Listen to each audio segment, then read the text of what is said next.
This is the video about what we do at the first lesson. So one of the things we do is we keep pulse.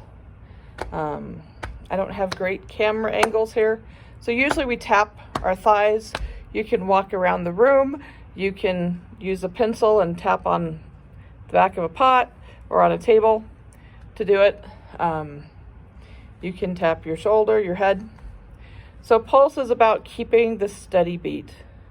And you can do it to whatever music you're listening to. You can listen to the Twinkles and do to the Twinkles. That works great. So we want to, if we don't have good pulse, we won't have good rhythm.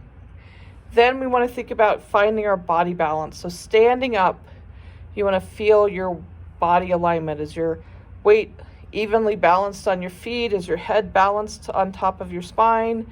Are your ribs in line with your hips? Are your shoulders in line with your hips, over your feet? Are your ankles lined up and your knees over your ankles? So you want to feel that wonderful body balance and just feel comfortable and released and freedom in your body. And then we are going to have our tree. So you're going to make your tree and you want to just imagine you're hugging a tree. Big round tree. Just comfortable, relaxed fingers. Just ease in your body and your fingers.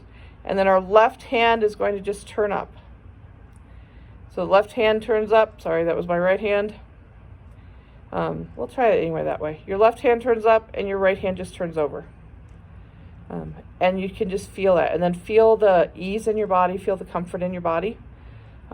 You should march while you're in this position. March in place, walk around the room to feel your body just get sunk into this comfort area. You can listen to a twinkle or three while you're in this position. And that's practicing holding your arms up. How is it going to be when we do the violin? We also want to find our collarbone. So you want to find that big knob on your collarbone on the left side, on your violin side of your body. And just follow it out as far as you can go. And notice the front flat part of it and notice the top part of it. So you really want to find that top part of the collarbone. That's where your violin's going to rest. Not on the big lump here, but somewhere over in here where it's just got some nice comfortable areas, your violin's going to sit on the collarbone. So you want to know where that collarbone is, and then we want to know where's our violin spot. Again, that's going to be on your violin side of the body. And just that spot right there that your head's going to sit on. You want to practice nodding yes, saying no, and doing just the head joint rather than the whole neck. You want just the head joint doing that, making little infinity signs to feel that. Some people like to turn their head a little bit to the left side. Make sure you keep your nose vertical and don't flop your head over. So it's just rotating on that head joint between the head, on the AO joint between your head and your neck, your spine. So you want to do lots of the tree practice, lots of holding that arms up, lots of feeling where that is. Then the next thing we're going to do is our rhythms. And we want to soap our rhythms. This will work. So you put your violin hand on your leg. And then you put your arm out straight. You're going to start at the elbow. And then the other hand's just going to be flat. So you got those flat wrists going. And we're going to move once per syllable. So we have 6 rhythms. This is really bad view. Okay. Mrs. Twinkle, stop, stop. So on our stops, we stop. Mrs. Twinkle, stop, stop. Then the twinkle pop has a rest in it. Twinkle, shh, pop. And that one's going to start sometimes down and sometimes up. Twinkle, shh, pop. Sometimes people like freeze. Twinkle, freeze, pop. Twinkle, freeze, pop. The next rhythm is zip, twinkle, zap, twinkle. Zip, twinkle, zap, twinkle. Twice on the twinkles. Zip, twinkle, zap, twinkle. Next up, we have lollipop, lollipop. Lollipop, lollipop. Some people like apricot, apricot. That's fine. Apricot, apricot. Lollipop, lollipop. 5th rhythm is twinkle, little baby brother. Twinkle, little baby brother. twinkle little baby brother. And then we have grandpa, grandpa, grandpa, slow. Grandpa, grandpa, grandpa, slow. And sometimes that starts down and sometimes up. Grandpa, grandpa, grandpa, slow.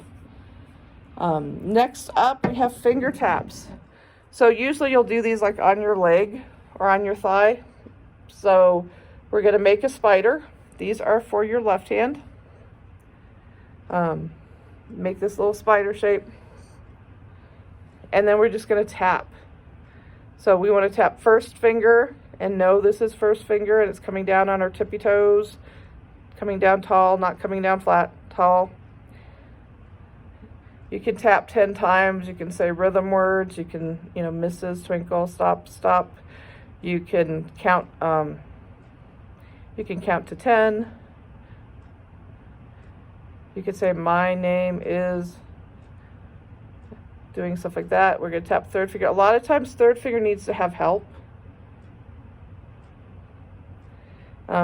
Needs the other hand to come over and help lift and lower it. And fourth finger. So you want to make those taps happen.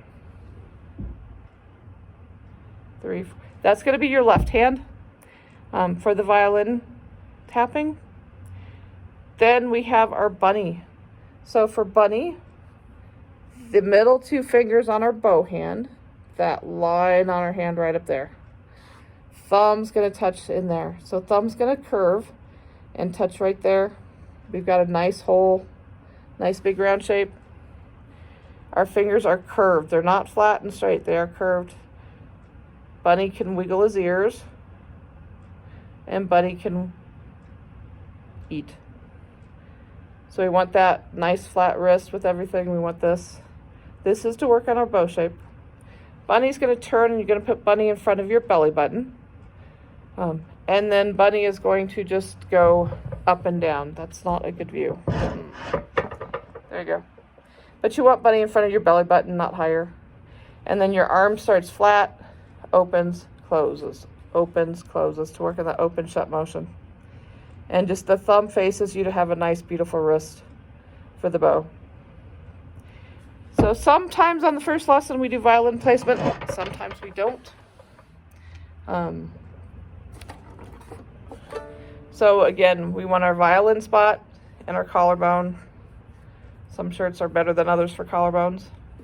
You're going to just take your violin hand and wrap it around.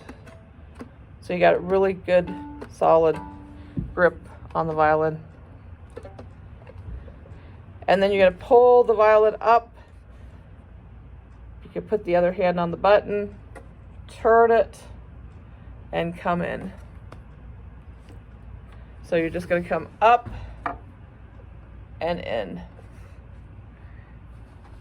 So the fingerboard is going to be off. If we think about this being straight and the arm making it 90 degrees, it's going to be about 45 degrees. You want to bring the violin into you. You don't want to reach for the violin. You want to bring the violin to you. So the violin just comes up, in, and find that collarbone. It's going to rest on that collarbone. And then this hand can just come up.